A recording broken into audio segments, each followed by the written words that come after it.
In this video tutorial, you'll learn how to add Google Translate in WordPress.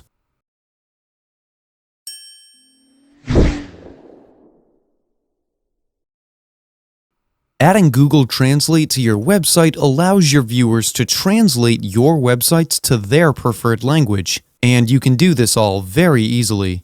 In your WordPress dashboard, go to Plugins, then click on Add New.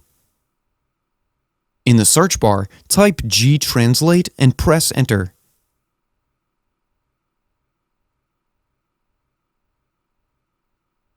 And this is the plugin.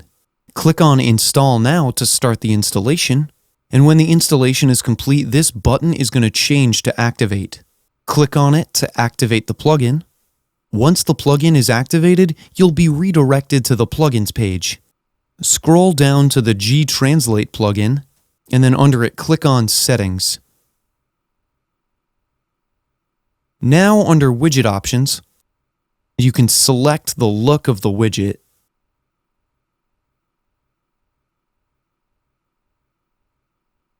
I'll choose Flags. You can see the widget preview on the right side.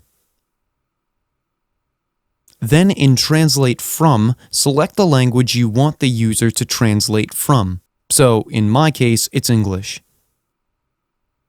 You can even add Google Translate to your menu from here.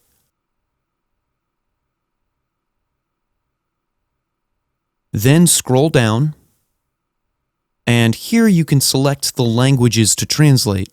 You can add all of these options or just select some of them by clicking on their respective boxes. Then click on Save Changes.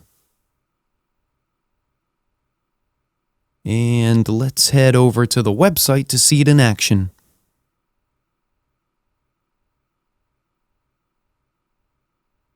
And as you can see, the flags are on the menu.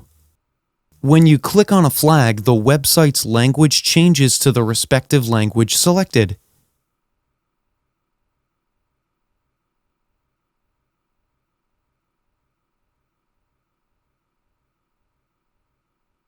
And then to add Google Translate on your page or post, just copy this shortcode and paste it in the page or post. This is how you can add Google Translate in WordPress. That's it for today's video. If you have any questions or comments, please leave them in the comments section below. And if you like this video, please click on the like button. If you're new to our channel, hit the subscribe button and the bell icon so that you don't miss any of our future videos. Thanks for watching. We'll see you on the next one.